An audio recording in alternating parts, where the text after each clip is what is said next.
Ô, que demora é essa? O sinal tá fechado, né? Esse avião não vai voando não, né? Como é que faz pra abrir a janela?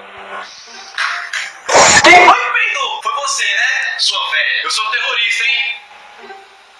Beleza. Puta, esqueci minha carteira. Ô, tem como voltar aí? Pode ficar tranquila. Se essa porra cair, eu trouxe paraquedas. Me falaram que ia pelo chão. Ô, eu quero descer. Hoje tá sem trânsito, né? Cadê os semáforos? Galera, tem uma boa e uma má notícia. A boa é que todos vocês vão aparecer na TV hoje. Sério? A má é que ninguém vai reconhecer vocês. Lembra do Mamonas? Meu filho pode pular a roleta. Aí eu fiquei sabendo que o piloto é o mesmo do avião da Angélica. Vai cair! Vai cair! Senhores passageiros, pepeca do mal não deixa avião. Quando a gente caga no avião, pra onde vai o cocô? Para com isso, não vai cair não. Tô usando shampoo de queda. Vamos morrer? Abre essa janela aí, tá calor demais. Alguém me presta um isqueiro? Olha, o chip da TIM é R$3, já vem com a internet. Pô, não queria falar nada não, mas a asa caiu aqui do lado direito. Se o avião cair, eu posso ficar com a cadeira? Que lanche gostoso. Qual o nome disso aqui? Não tem McDonald's aqui dentro, não? Próxima 10. Alguém sabe um bom lugar pra plantar bomba? Senhores passageiros, acabou a gasolina da aeronave.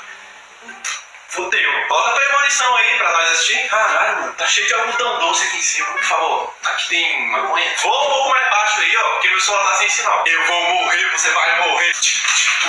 Para esse avião aí, eu quero ir andando. Tomara que caia, né? Deixa eu pilotar um pouquinho. Qual é a senha do Wi-Fi? Eu entupi a privada. Senhores passageiros, um avião terrorista na cor preta está nos seguindo, mas fiquem tranquilos que eu sou o piloto de fuga. Abre a porta aí, que eu só vai pegar esse avião e vai me matar mesmo. É impressão minha, essa merda tá caindo. Galera, o avião tá caindo. Alguém achou uma granada por aí? Puta, tá no meu bolso. Alguém quer beijar minha boca? Ah não, mais congestionamento. Não é possível. Aeromoça, vem beijar minha boca. Aeromoça, deixa eu te falar. Mina, seus cabelos é da hora. Seu corpo. Cara, essa bomba tá demorando pra explodir. Ô, eu vou descer aqui. Atenção, essa aeronave estava com problemas técnicos ontem, mas já foi consertada. Eu acho. Cobrador, cadê meu troco, mano? Só um minuto. Olha a bomba, olha a bomba.